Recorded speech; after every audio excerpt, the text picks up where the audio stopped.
Is it better to pay off your debt or to save? The answer depends on your situation and your circumstance. And in today's video, we're going to be talking about some steps that you need to take to determine whether you should be saving or you should be paying your debts. Step number one is know your numbers.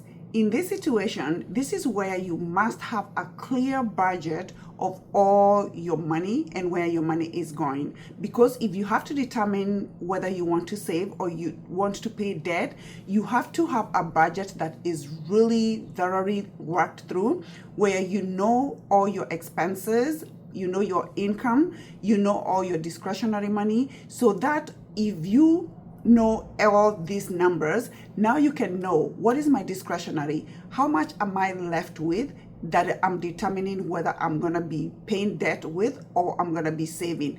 Let's say if I asked you today, what's your discretionary money, that if you're on a journey to pay off debt or if you want to save money, do you know exactly how much money you have in your discretionary? This is money that is left when you take your income and you take out all your expenses, the rent, the mortgage, the electricity bill, the cable bill, the car payment, everything that your expenses that you expense each month. So when you take all that money out, how much are you left with each month?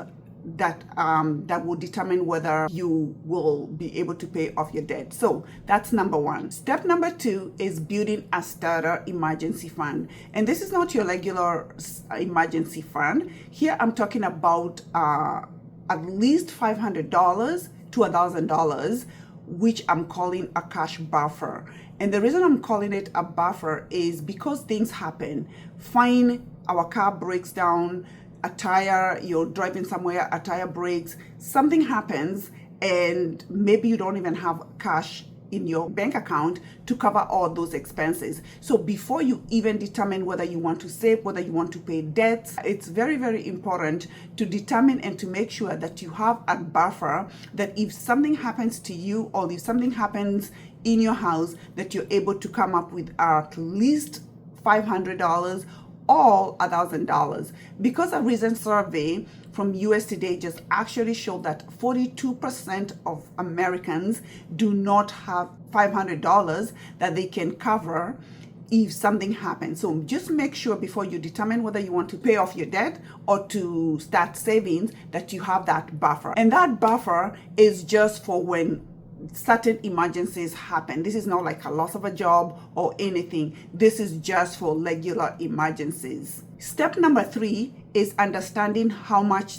debt is costing you. So many of us are in debt, let's say in credit card debt, but we don't even know exactly how much this debt is costing us. Because for you to be able to determine whether you want to save or pay off debt, you have to know, if I want to save or to pay off debt, how much is it costing me to service this debt? So for you to be able to know this, you have to know how much you owe on all your credit cards, your personal loans, all the auto loans, anything that you owe to somebody. Put them all down in numbers. What are the interest rates on all these things that you owe, the credit cards? And now with these days, with the high credit cards, some of these credit cards are 29%, 19% to 30% to 33%.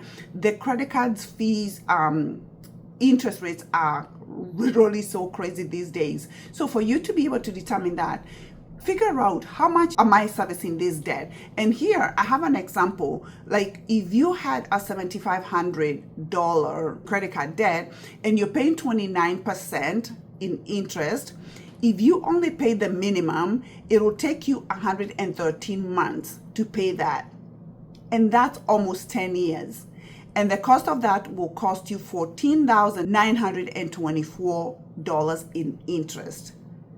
Can you imagine that? $14,000 in interest and 924. That's almost $15,000. And the total that you're going to be paying for that in those 10 years will be $22,424.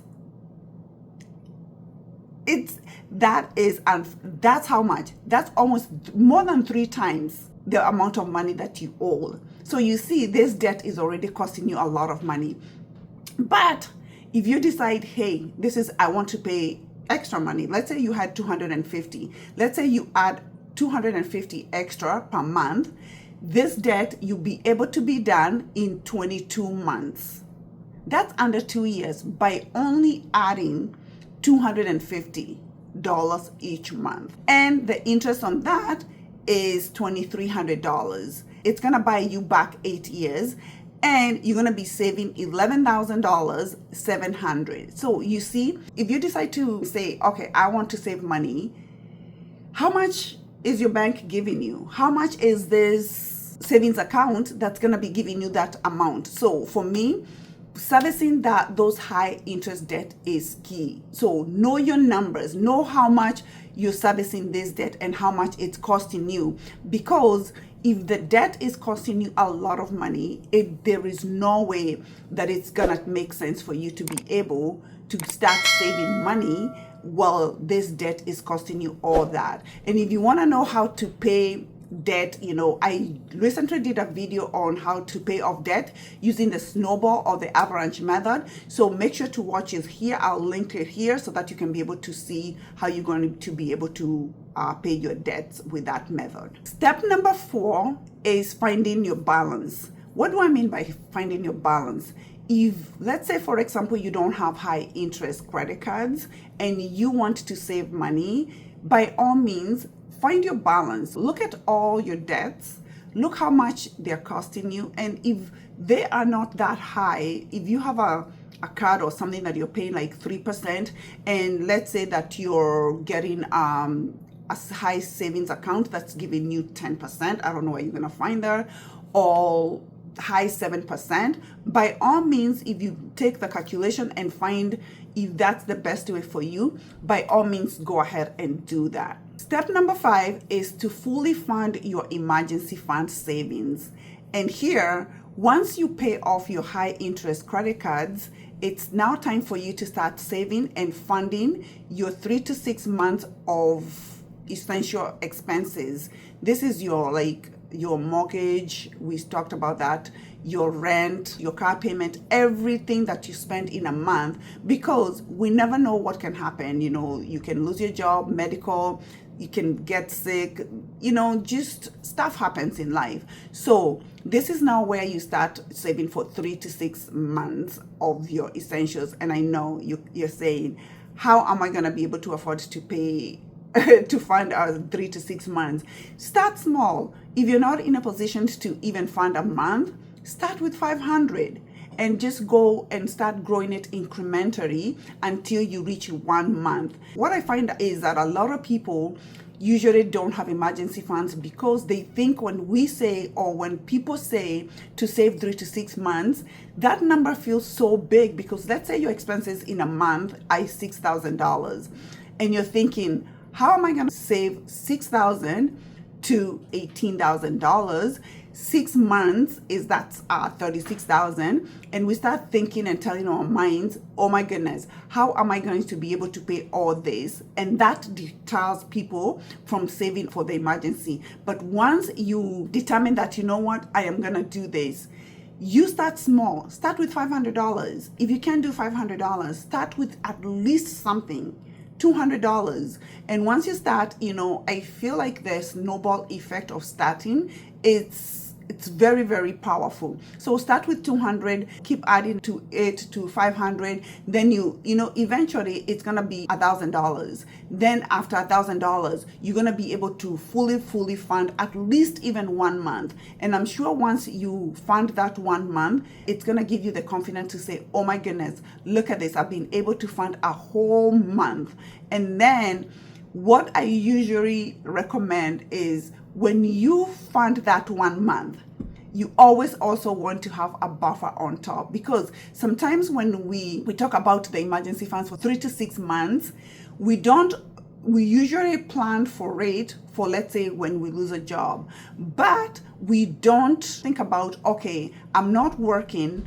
And then if you're not working, then if you have an emergency on top of you not working, then what happens if you have an emergency? So always, if you save your 3 to 6 months, or let's say you save for your 3 months, make sure you're adding a little buffer of 500 to $1,000 on top of that 1 month, so that if something happens and you're not working, then still that emergency, it's not taken from the household expenses, but it's also going to be able to cover for that emergency that you just had, even though what you're saving is an emergency. And make sure that this money that you have for your emergency fund, that you're not commingling it with your daily expenses, because then you might be using it. So put it in a high yield saving account, and most of the online accounts are even better with the high yield savings account. Step number 6 is remembering that you also have other goals. Sometimes we get into this mode, let's say you're on fire to pay off your debt, but then sometimes we forget that we also have other goals. Maybe you have kids that you're working on saving for. Maybe you don't have a house, but you want to save for. You might have a trip that you want to save for, which in some school of thought would say you shouldn't be going on vacation while you're in debt. But, sometimes we forget that we have other goals besides, paying off debt or like literally saving for emergencies. So make sure that you don't feel like your life is all bound into trying to save for an emergency or trying to save to pay off debt. So make sure that you have a balance, and what I mean by having a balance is making sure that you're also putting a little something aside for, you could be wanting to save for a vacation, for a dream car, or for your children's school. So just balance it all. That's all that I'm saying. And just remember, every dollar that you put aside, whether you're paying off debt or whether you're putting it into saving, it's a step that you're moving forward towards your financial freedom. So let me know in the comment, if you had $500, would you put it into savings or would you pay debt with it? So let me know in the comment, and I will see you in the next video.